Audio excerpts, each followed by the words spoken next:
More information comes out about the sudden termination of Mitchell Police Chief Kevin Chynowski.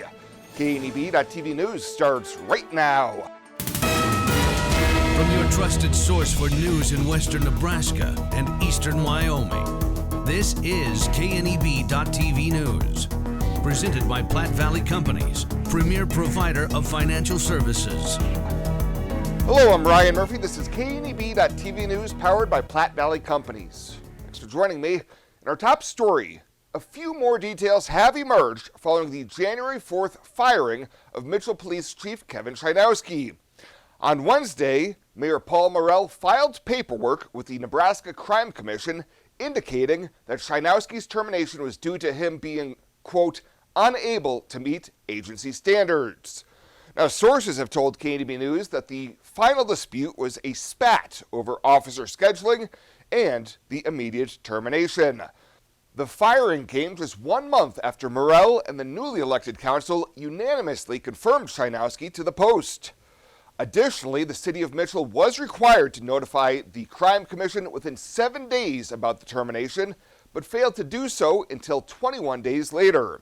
The city could have been fined $100 a day for the 14 days past the deadline, but the Police Standards Advisory Council is not currently imposing sanctions.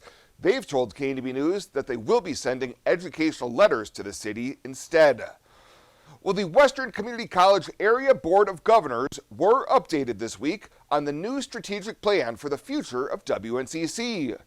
Interim President John Marin reviewed re-envisioning WNCC for the board on Wednesday, laying out the vision, mission, and values that will be guiding the institution through the end of 2027. He said there are 4 goals re-envisioning student success, academic excellence, community partnerships, and institutional vitality. What we wanted was a roadmap of the future, a way of measuring what works and what doesn't work, our metrics, our key performance indicators, purpose for the work we do, and goals to achieve and excel, a focus, a guide for allocation of resources. From this point forward, when we put together a budget, it's going to fall in line with our strategic plan and a model of continuous improvement. Kim Reichert, the Special Projects Director in the President's office, said the document won't be truly complete until 5 years down the road, as it's something akin to the accreditation process. She noted in addition to further refinement from each WNCC campus and the communities they serve, a new college president will certainly want to make their mark on the course of the institution. A response tour sharing the new plan and how it will affect Panhandle communities will get underway in February. Swipe right, swipe left, endlessly searching. Finding the perfect match isn't always perfect, but it can be when it comes to finances. Nora found the perfect business loan. Jenny opened her first savings account. Grammy loves her checking account. We found a match for Wilson Farms. The Sandersons were matched with a mortgage. Regardless of your financial situation, Platte Valley Bank will match you with the perfect solution. Find your match at Platte Valley Bank. Life Care promises us that we are looked after and taken care of properly. If I didn't have Life Care, I would be probably scared to death about having enough money for when I got older or when I got sick. Moving in here was an easy decision and in fact a no-brainer. I looked at it as actually buying long-term care insurance and in retrospect a good move. One of the things that convinces me that we did the right thing is no matter what happens, we will constantly be taken care of. The whole thing is just vital because you don't have to be worried about what's ahead for you. It's there, it's in black and white, and that's reassuring. This is home. It has been from the day I moved in. Welcome back. A teenager who was facing 13 felonies and 2 misdemeanors for his role in a 2021 shooting in Scottsbluff was back in court this week. 18-year-old Landon Horton of rural Scottsbluff was arrested in connection to an August 2021 incident involving 2 other suspects that left 1 person wounded when shots were fired at a group of people outside a West Overland residence. Last summer, Horton pleaded no contest to charges of attempted use of a firearm to commit a felony, first-degree assault, and terroristic threats. In exchange for his plea, more serious charges, including attempted first-degree murder, were dismissed.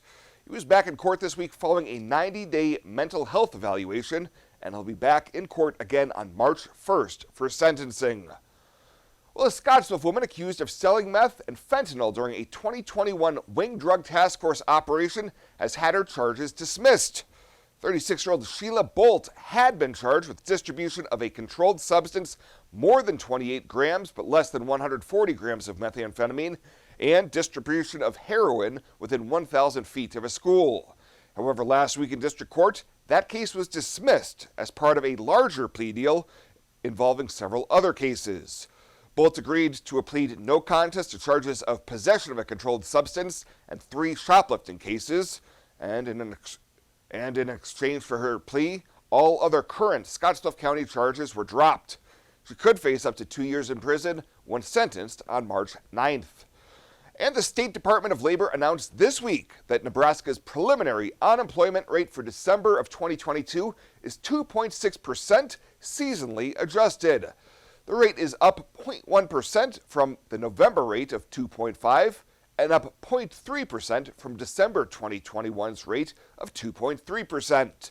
The national seasonally adjusted unemployment rate for December of 2022 is 3.5%, down 0.1% from the November 2022 rate of 3.6%. Now, due to the annual data benchmarking revisions process, January 2023 Nebraska labor force and employment data will not be published until mid-March. Fly United Airlines, operated by SkyWest with Western Nebraska Regional Airport. United is dedicated to going the extra mile for you with daily flights to and from Denver, along with a commitment to excellent service. Reserve your flight today, and remember, United miles can be earned and redeemed with your flights. While at the airport, stop and enjoy authentic Italian food at Roma Italian Restaurant. Plus, Hertz Thrifty Car Rental is there for your car rental needs. Make life easier, relax, and get on board with Western Nebraska Regional Airport.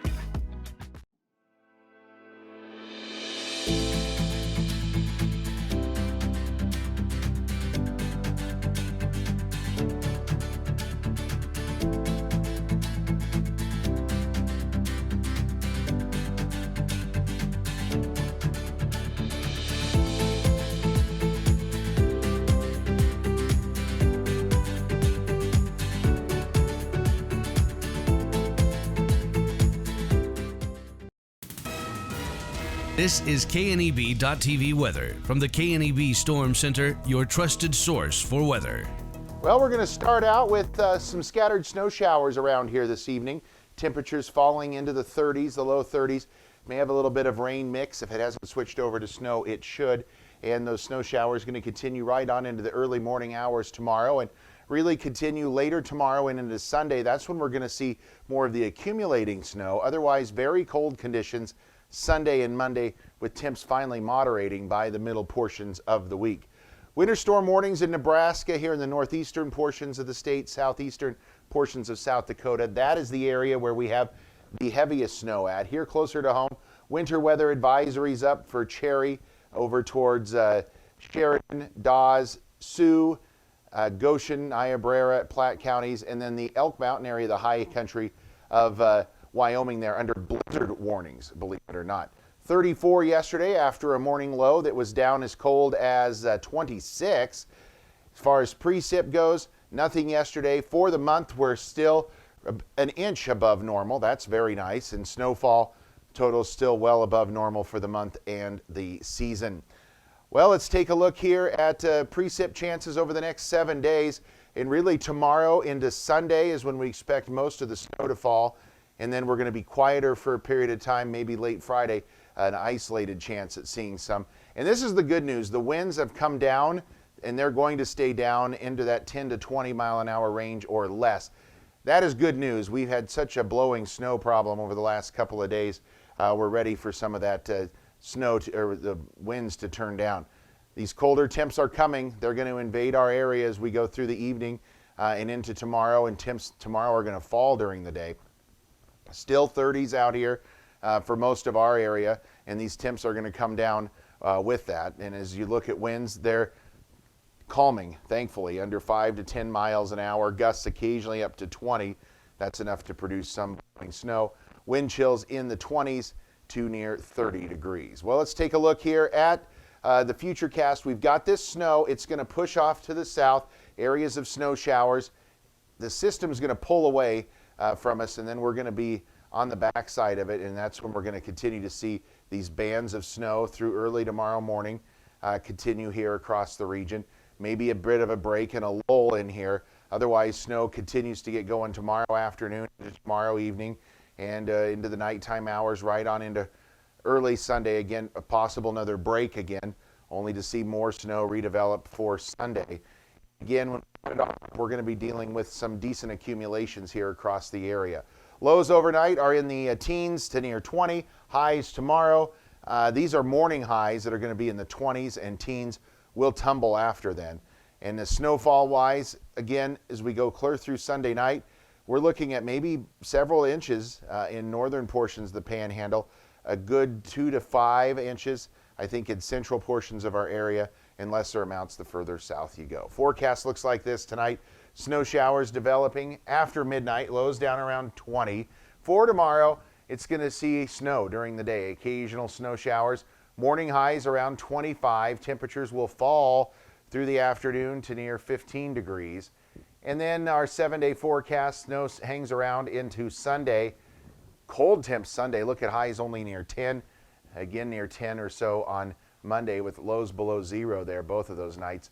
Then we moderate into the 20s Tuesday, Wednesday, 30s maybe by Thursday, and close to 40 for the first day of the KNEB Farm and Ranch Expo on Friday.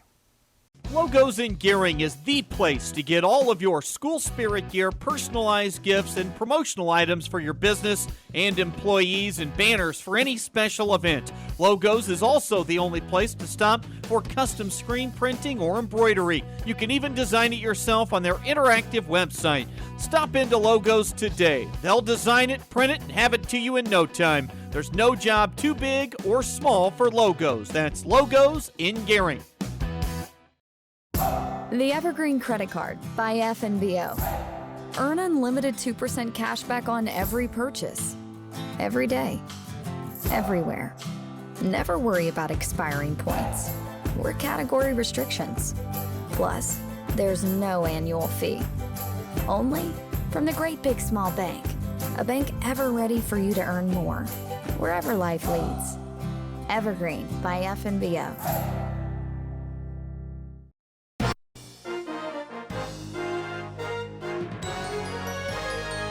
This is KNEB.TV Ag News from the FNBO Ag Desk. FNBO, the Great Big Small Bank.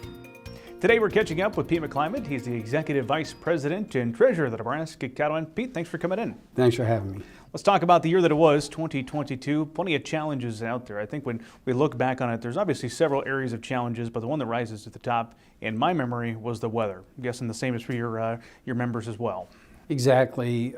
We had a little experience a decade ago with 2012, but this makes that look very nominal compared to what we went through. The fires, the lack of grass, the lack of feed, the management of cattle. So producers have had to scramble, and they've come through it. But we need to pray for Mother Nature to do her thing here for the next few years to get caught up. In addition to weather, there's some other challenges that cattle producers faced across the state of Nebraska that they didn't necessarily have a role in. They were just, there was the cause and the effect, right? Talk about some of those. Yeah, a couple other things that were out of anybody's control that had a major impact.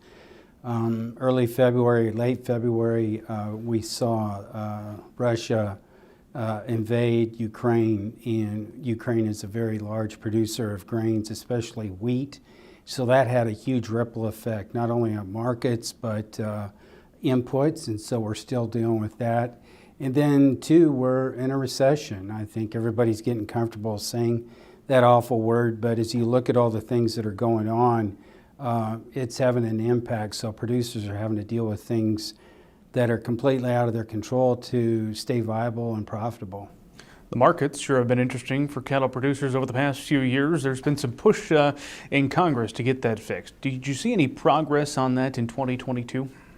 Yes, and we're grateful to our member and good friend, Senator Deb Fischer. So she did tremendous work. There's a lot of things that had to happen at her level to see progress, and I don't think it's over, but for this round, it didn't go anywhere. So she's listened to producers, she's taken our input. We're grateful to that, but at the end of the day, it's a hard issue, and there's a lot of people, especially in Congress, that know zero about this. So to get them educated is a hard thing, and Senator Fisher's doing that. We're there helping her.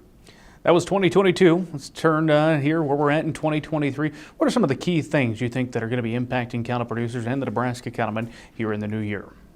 Well, back to the weather. I mean, we saw in 2012, once it got done and we got moisture, producers do what they do best. They produce. So that means they handle their livestock, they manage forage, feed, and they make great decisions. And in 2 years, once we had moisture, we were in great shape. So let's hope and pray and have our fingers crossed that can happen. Obviously, we saw the commitment not only at the federal level, but the state level with ARPA funds to really try to address supply chain issues and shackle space. So thank you very much to the city of North Platte, the producers in that part of the state, the legislature, the appropriations committee, to support sustainable beef. That is a huge win. And so, it's going to be at least 2 years until it's finished. And you saw a lot of it at the local level too. And so people want to know where their food comes from, and especially meat. And so we've seen a lot of people do the right thing, step up, and consumers enjoying that direct marketing from producers. All right, 2023, you're set to retire. Congratulations on that. Talk about the decision to do so and finding your replacement. So it's been almost 10 years by the time I'll walk out the door officially. There was a lot of things that came together, a lot of streams that came together to a river to come up to that decision. The biggest thing that was a motivation that's been part of my thought process is associations, you either have two types of exec. You have one that's a lifer. Jim McGagna, who's been at Wyoming Stock Growers, he's been there for decades, and he's terrific, he's talented, he's productive. But then, a 10-year window is a time to have an impact, and it's also good, just like in our producers, hybrid vigor. And you have to have somebody come in with new ideas, really have the want to get things done. And we're going to have and have had some turnover in our staff. And I truly want my successor to have the ability to pick their people, pick their teams so they can move forward. And so we've got a great membership. They're doing a good job. They're looking deep at getting a quality candidate and somebody in the position. So I'm really looking forward to that, and I will do whatever I can to support that person once selected. What's the best piece of advice you can offer your successor when they're named? That's a good question. First of all, listen, because whatever person is selected, they're not going to know everything. So you have to go and engage and get input from everybody, be open. And as we've had here, is we joked, the fact is, since the bomb cyclone of March of 19, we've had numerous black swans, to the point I'm going to tell the governor we should change the state bird to a black swan, because you're going to need to have thick skin, because people need you to help, and people are passionate, and sometimes that passion comes out and is very pointed, and you better be able to handle it and make them still feel welcome and try to help. And so if you can do all those things, you'll do a great job, I believe. The Evergreen Credit Card by FNBO. Earn unlimited 2% cash back on every purchase. Every day. Everywhere. Never worry about expiring points or category restrictions. Plus, there's no annual fee. Only from the Great Big Small Bank. A bank ever ready for you to earn more, wherever life leads.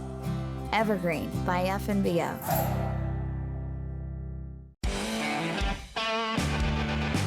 Welcome to Kelly's, home of the Valley's best selection of wine, spirits, and beer. Whether you're brand loyal to the tried and true brew or really enjoy trying something different and new, Kelly's has something for everyone.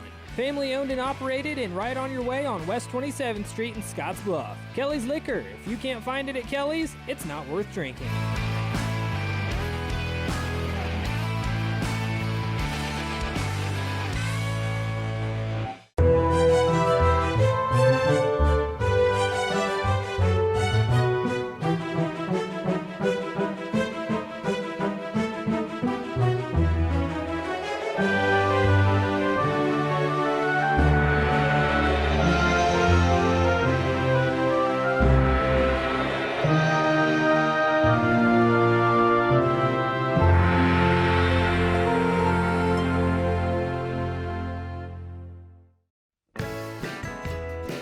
Well, let's take a peek at what's happening on your weekend community calendar.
The community calendar is brought to you by Riverstone Bank. Community strong with the people you know and trust. You deserve to have a building that will last for generations. With more than 110 years of experience and thousands of satisfied customers, Morton Buildings is the industry leader you can trust. If you're planning for a garage, farm shop, horse barn, storage building for your RV, boat, or collectibles, there's no better time to buy. Contact your local Morton sales office or visit mortonbuildings.com to get started today. At Platte Valley Bank, we want to help you plan for tomorrow while you enjoy today. Our personalized trust services can help you do just that. You've worked hard to build your legacy, and you want to make sure that gets passed on for generations to come. We offer the professional guidance necessary to ensure that happens according to your wishes. We pride ourselves in being friendly and professional while offering a highly tailored full line of trust and estate planning services to accommodate you. You belong here. And finally tonight, the United Way of Western Nebraska's 6th annual radiothon is in the books, with thousands of dollars being raised to help with funding for the 27 Panhandle-based nonprofits that the United Way serves.